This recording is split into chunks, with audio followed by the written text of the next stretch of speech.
Hit rec- All right. You ready to get it going? Yep, I'm all ready when you are. All right. So, welcome back to another episode of the Freedom Talks podcast, everybody. This is your host, Joe Ogden. And today I am joined by Dr. Matt Ferlindes from Bioendurance PT. Matt and I actually are both Carroll University graduates. Go Pioneers. And Matt and I actually used to work together a little bit at our past companies. And then a couple weeks ago, I would say it was a couple weeks ago, I saw Matt's new business and joined his um, newsletter. Mhm. And after he started sending, I think it was the first one or first two out, I knew that I wanted to try and get back in touch with Matt. So I took a little gamble and hoped that his webinar was not an automated email, that if I responded to it, he got the response, and he did. So Matt, welcome. Thanks for joining this morning, or this afternoon, I should say. I appreciate it. Thanks for having me on, Joe. Matt, tell us a little bit kind of about your background, PT school, and how you got to starting bioendurance.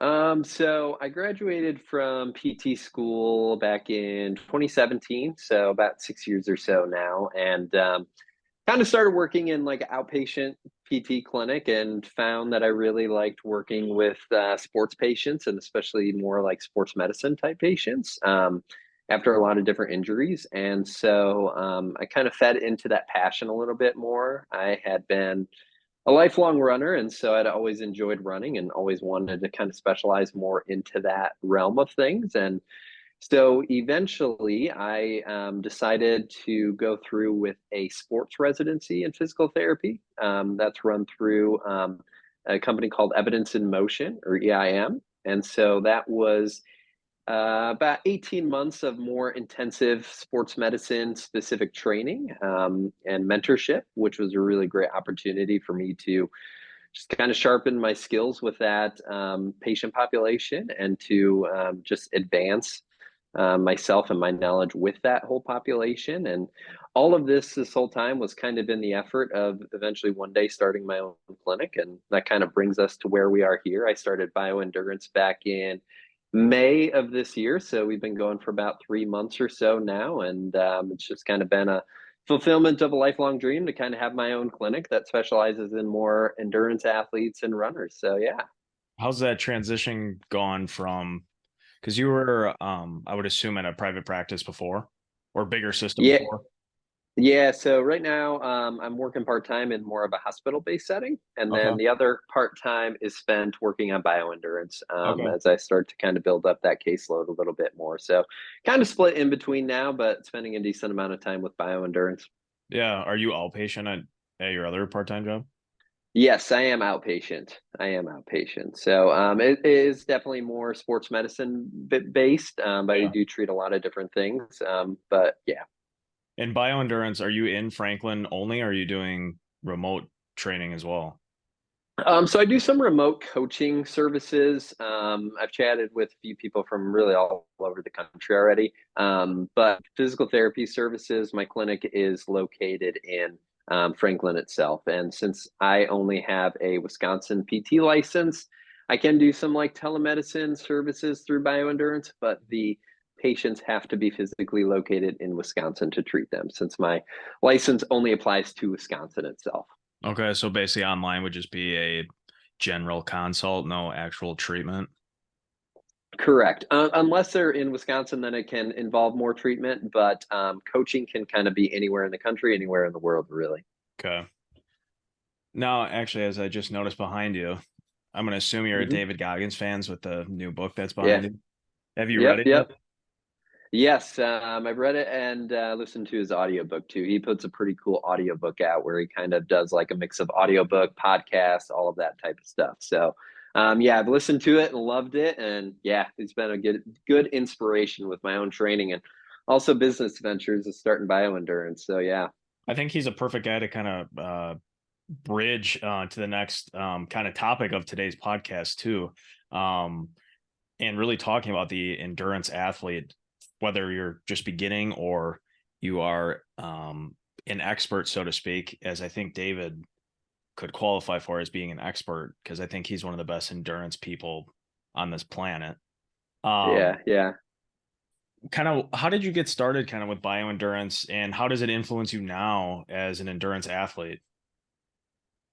I'd started running all the way back in high school and really developed a passion. I was never like super good or anything like that, but back in high school, it was around the time of like the 2008 Beijing Olympics.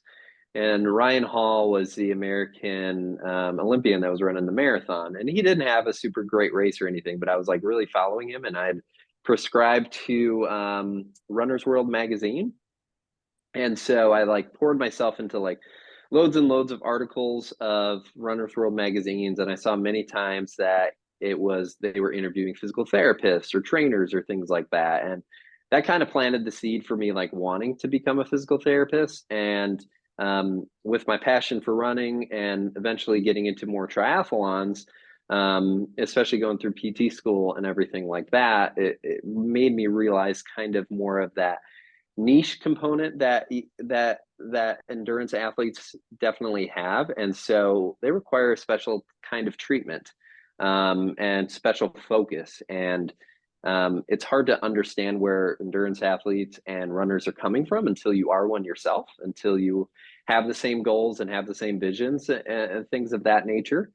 And so that's kind of where bioendurance kind of evolved from. Essentially, was trying to put myself in a position where I could become more specialized in treating runners and treating endurance athletes, where I could have my own clinic and have my own space where I could, really offer to runners and endurance athletes looking for more specialized individualized care that really puts endurance athletes and runners at the forefront and really pays attention to the specifics of them and the specifics of running as a whole. And yeah, and it's all been in an effort to create more of that individualized approach to runners, which sometimes is hard to get in traditional outpatient types clinics. So yeah. What did you see, or where did you see that biggest deficiency when trying to treat runners Well, a lot of times it is or triathletes? insurance. Doesn't. Yeah, yeah. So especially when you're in more like an outpatient orthopedic type of clinic, we're a lot of it goes through insurance, right? Insurance pays for physical therapy treatment, insurance pays for you to kind of get back to what you need to do.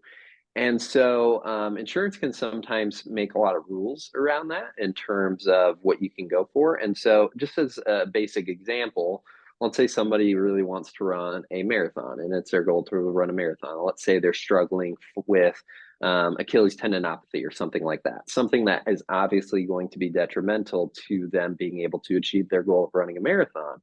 A lot of times, insurance isn't really going to pay for a runner to be able to run to a marathon because that's not necessarily needed with everyday activities. But once that athlete achieves the ability to get through their day without pain, achieves their ability to function, get back to work, get back to family, then insurance kind of stops paying for it. But that's far from the end of their journey if they really want to run a marathon. That's 26.2 miles of load on the Achilles tendon. And so I feel like when in more traditional settings, it's harder to get more of that specialized care all the way through the plan of care, all the way up to leading them to being able to run that marathon, just because insurance oftentimes puts those restrictions on how long we can treat for, what type of treatments we can do, all of those types of things.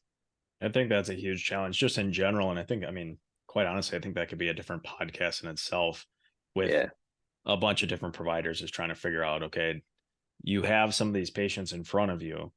Yes, they are functional. I think we all would agree at some of this stuff. Yes, they're functional, but they still need something.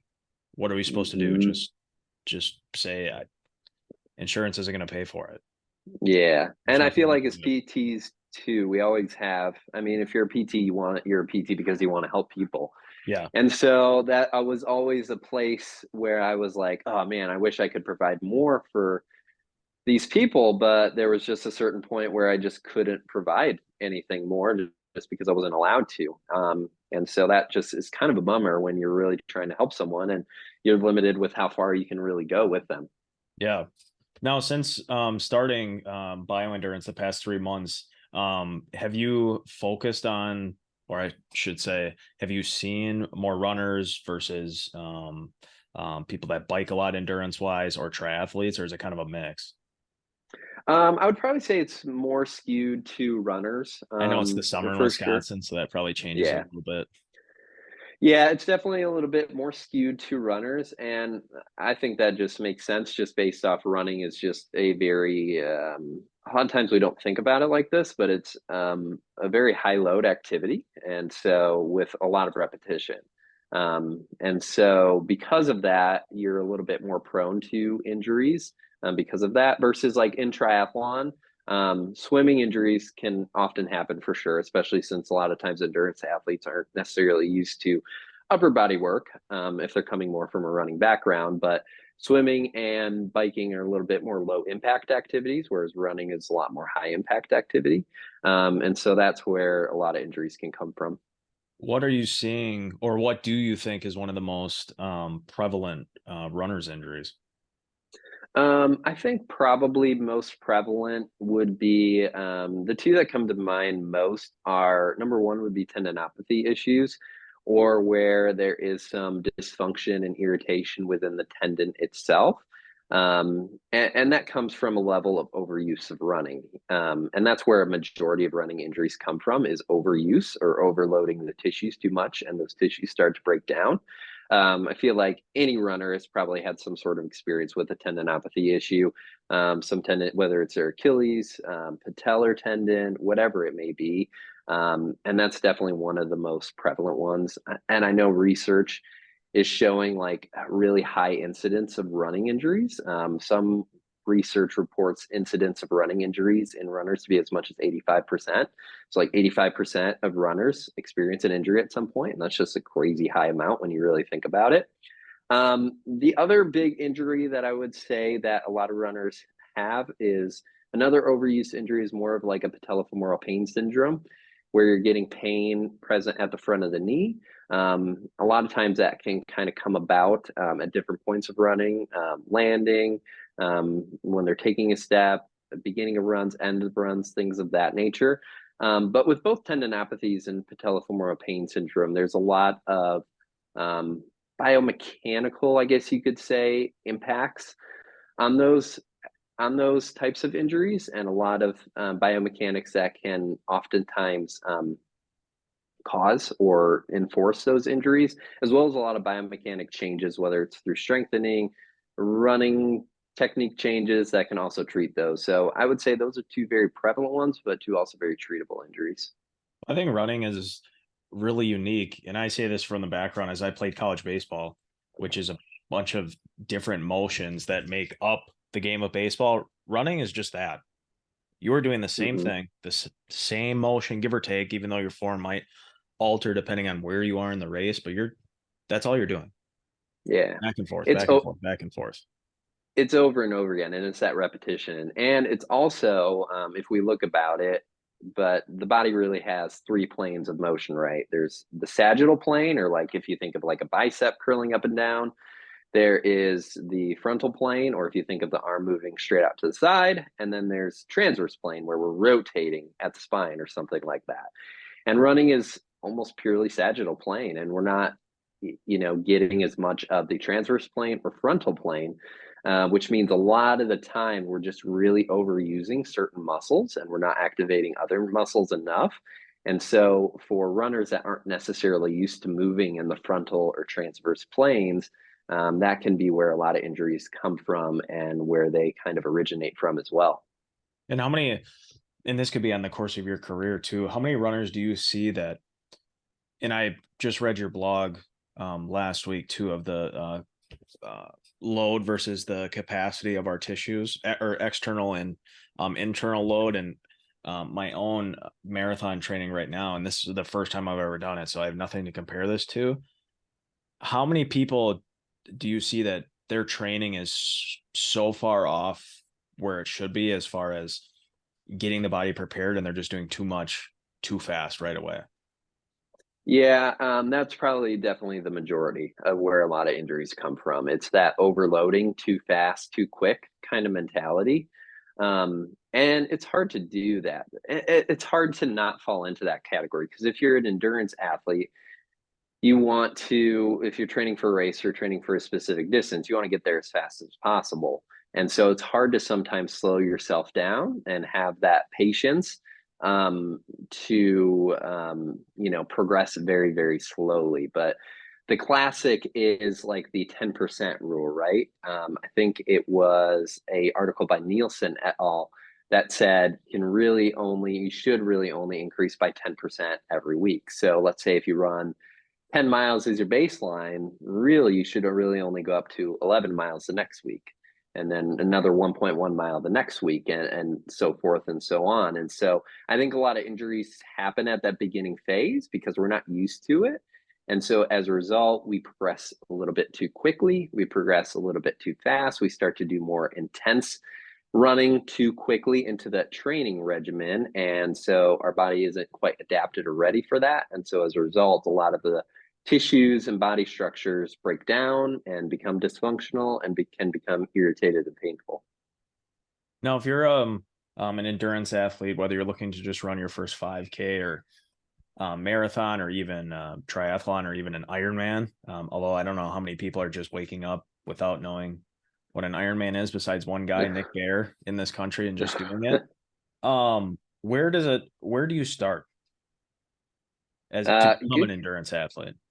Yeah, I mean, first is just having that goal or having that thought, right? Whether it is starting small with a 5K or whether it's having the more ambitious goal to do a marathon or half Ironman, full Ironman. So, I mean, first is just having that goal and realizing that you want to accomplish that, because then it kind of puts you into the realm of, okay, what do I have to do to achieve that? Um, and then from there, it's starting low and giving yourself an ample amount of time. I think that's where one people fall into is they look 3 months ahead and they're like, oh, in 3 months it'd be so cool to do a marathon. But really, 3 months isn't really that much time to be able to progress yourself from, low running or limited running to being able to run 26.2 miles successfully. So it's giving yourself enough time to accomplish that goal, because when you give yourself more time, you're going to put yourself in a better realm of success and with a better probability of success. Um, and then from there, it's a lot of basic kind of training principles. We have something called the SAID principle, of course, as you know, specific adaptations to impose demands. So if we're not used to running, we need to get our body ready to tackle the volume, the miles, the number of foot strikes.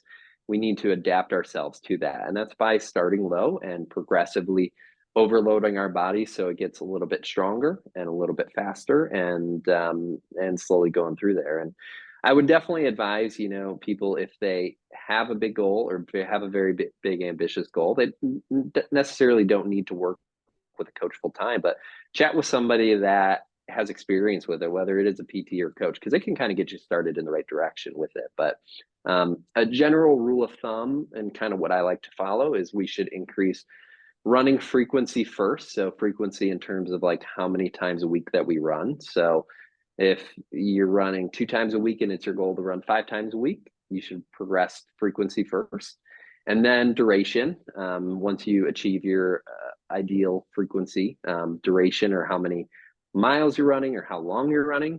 And then last, we should start to include intensity after that. So usually if we progress in those three realms and in that order, that sets us up for pretty good success. But again, it's making sure that you give yourself enough time to progress well, and making sure that you're not trying to rush train, because that's generally where injuries can start to take shape.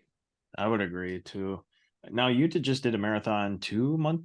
Was it 2 months ago? The one in Duluth.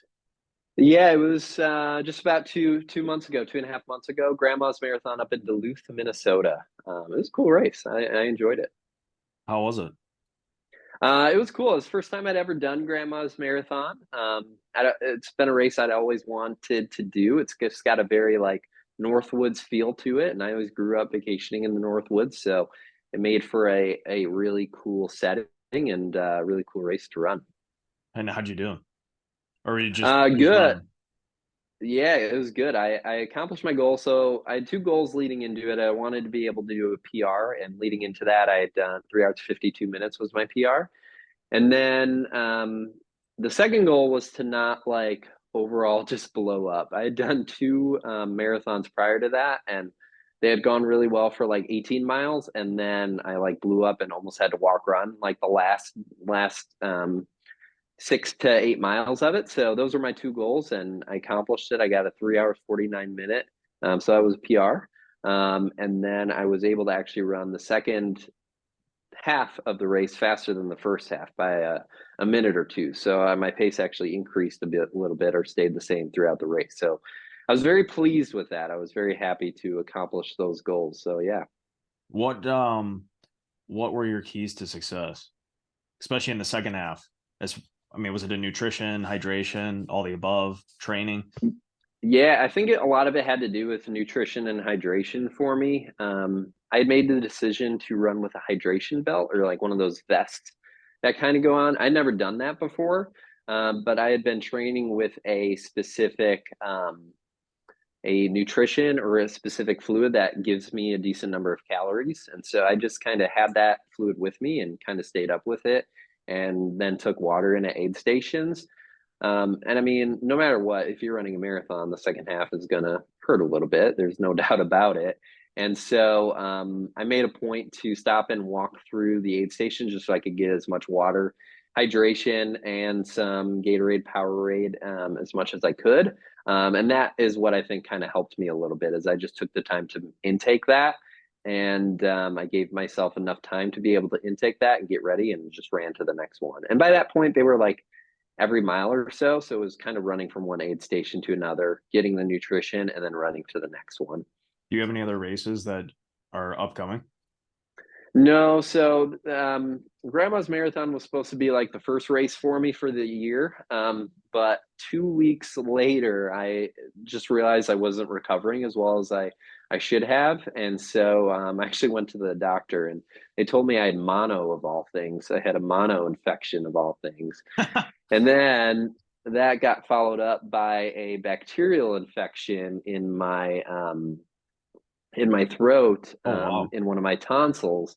And so those two things kind of put me down for about 3 to 4 weeks or so of not being able to train, not being able to run, because my body was actually obviously fighting a different battle. So I had plans to do Ironman Wisconsin in 2 weeks from now, but I deferred that to next year. So that was the ultimate A race for me for the year. But with getting sick in July, it just wasn't feasible, and it was just going to be kind of going back to our conversation before.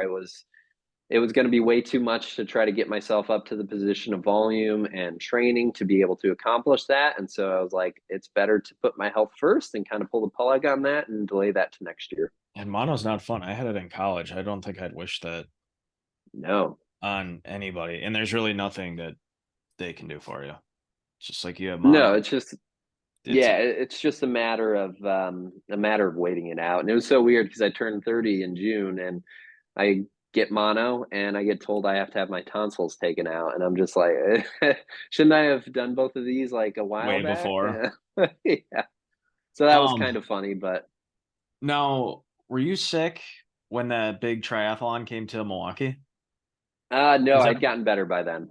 That did was I saw beginning you of went down there? August. And I saw you went Oh down yeah, there, did you? it was awesome. It was awesome. I'm a huge triathlon fan. I follow the pros very closely, so I was not going to miss an opportunity to actually go see them live. It was the PTO, Professional Triathlete Organization, U.S. Open races, and so it's literally like the best of the best triathletes. We had two past Olympic gold medalists in triathlon there running, multiple past world champions on both the men's and women's side, and so it was a cool race to watch and witness. So We were there on Sunday morning for the amateur, and I mean, even yeah, that was a pretty lively crowd and a cool thing to witness too. I can only imagine what Friday and if you went Saturday too for the women's professional people were compared to the amateurs.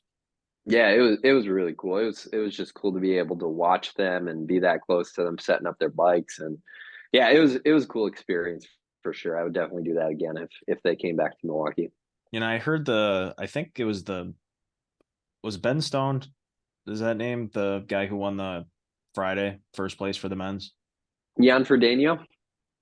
Was there a Stone from America? It was he. I believe he won the Olympic race in for the USA Triathlon Nationals on Somebody Saturday. I want to say, somebody but was Jan Frodeno won the PTO okay. US Open men's race. I had a patient tell me right after that they were out Friday or Saturday night downtown Milwaukee, and one of the bigger racers who won was out celebrating and said that he was going to Germany the next day or something. Oh For yeah, any yeah, race. yeah. I believe that there were a lot of guys I had heard went out that night and to celebrate the race and just hang out and whatnot. So, but yeah, it was cool. It was a cool How thing. long is the because I our friend of ours, she did the sprints, and obviously that's smaller. How far was um the race Friday between the So run, bike, swim? the professionals. Yeah. So the PTO or Professional Triathlete Organization is kind of creating their own distances for the race. They do a 100K race. So it's a 2 kilometer swim, 80-kilometer bike, and then 18-kilometer run. So it Okay. is just a little bit shorter than a half Ironman by about 10 to 11 total miles or so. Okay. But Actually, it's kind of its own specialized distance. okay, that's what I was because it seemed like obviously the sprint is obviously much shorter, but it seemed like the race Yeah. Friday was way longer compared to the sprint. I thought they were generally pretty close for someone who doesn't know too much about triathlons. Yeah, the professionals did it, and I believe Jan Frodeno did it in 3 hours, 14 minutes, I believe his finish time was. So it takes them about 3 hour, 3 and a quarter, 3.5 hours or so to complete that distance. And how is that time compared to how is that compared to everyone else? I mean, is that flying?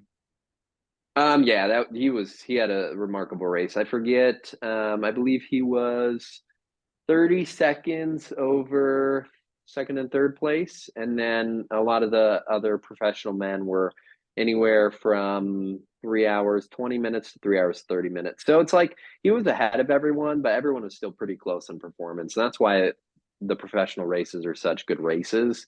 Um, and everyone's so close in performance, and it's really about who has it that day and who doesn't. So, I think that applies to any professional sport, quite yeah. honestly. Skill level Yeah, relatively the same. 100%. And that's why all the strategies of the race is so intriguing. And majority of people would not find a 3 hour race interesting, but I absolutely love it. So That's where I want to finish too, is leading the next segue is I know you've completed an Ironman. And I think yeah. for me, looking at endurance stuff and getting involved in the endurance space, to me, the Ironman is um kind of the pinnacle of endurance sports on top of ultra marathons, which is I think is a different topic. But tell us a little bit about hmm your first Ironman, kind of what went into it, what it felt like to finish, everything that hmm went was a part of it. Yeah, so I did my first Ironman back in 2018. And so this kind of goes back to high school and beginning of college too, as I'd always wanted to do an Ironman, um, especially when I was in high school every summer in August. NBC aired like an hour long documentary about the Ironman on like a random Saturday in August. And it was about the previous year's world championship race down in Kona, Hawaii. And so I'd always grown up watching that every single year and just being like, I want to do that one day. And so obviously going through undergrad, college, PT school, it just wasn't I just didn't have the time to train to be able to accomplish that goal, just putting all my focus into school and whatnot. And so I graduated in 2017 and was like, okay, I'm going to do an Ironman. So I spent about a year and a quarter training for it total, because I've never done those types of distances before, except for the marathon. But swimming 2.4 miles, biking 112 miles. I was still pretty new at that point to both swimming and biking. So I gave myself a whole year to kind of get ready for it, which a lot of Ironman preparation and a lot of the challenge of it is entirely the training. It's putting in 10 to 14 hours a week of just training. And so it's kind of like having a part-time job on the side. So it eats up a lot of time, but it's still rewarding all at the same time to be able to devote yourself to a goal and to devote your full motivation and attention to achieving that goal. It really sets up a good atmosphere of growth and learning about yourself and all of those types of things. So I really like the training. It gets exhausting at points, but it's very well worth it to be able to do. So, but the race as a whole was really, really fun. I don't know if people remember, but back in 2018 in August, we had gotten some really torrential rain, and it created, like, especially in Madison, got hit really hard by the rain, and it created like the 100 years flood in Madison of like streets flooding. The swim is held in Lake Monona, and it had flooded over and caused a lot of issues. And this was like maybe 3 weeks before the race. And so I was so worried going into the race because I was like, well, it's kind of a bummer that the swim might get canceled, because I was thinking at that point there was a chance swim could get canceled with elevated water levels. There's a chance of like E. coli bacterial, infections in the water. And so I was so worried because I was like, I want to do a full Ironman, and that includes a swim. And so, but that luckily kind of all dissipated, and we were able to do the swim, the whole bike, and the whole run. The race as a whole was awesome. Many people kind of describe it as a celebration of all your training, and I would definitely agree with that. I was just trying to enjoy the whole day and just being able to, be happy with how I did, and being able to accomplish that full day of racing. The Madison course is really fun. It's a challenge, especially on the bike. There's like a decent amount of hills. There's about 5,200 feet of climbing, which is kind of equates to about a mile of vertical climbing and elevation gain throughout the whole course. So that kind of is tiring, but it was great. The only thing I wish I could have done better is I wish I could have had a stronger run. And that's my goal for next year, and the Ironman next year, is to have a stronger run off of the bike. But that's kind of a challenge in and of itself to be able to do. But I finished with 2 minutes to spare of my 14-hour goal. So I did it in 13 hours, 58 minutes. So 2 minutes to spare. And yeah, I was quite thrilled, quite happy. And yeah, can't wait to do it again. What would you say was the hardest part of the race, or even training, or as I like to call it, when you go down in that, kind of dark place where that you just had to put your head down. Eventually you're going to come out of this painful experience, or mentally painful experience? Yeah, I would say the run was probably the hardest part of the whole day, because by that point you're just zapped and the sun's going down and you're like, I think one of the worst parts, or mentally challenging parts, is it's a 2-lap course. And when you come to the halfway point, they set up two signs, and one sign is pointing to the left and it says second loop, and then one sign's pointing to the right and it says to finish. And you're just like, oh, I wish I could take a right turn here, but I gotta go another 13 miles.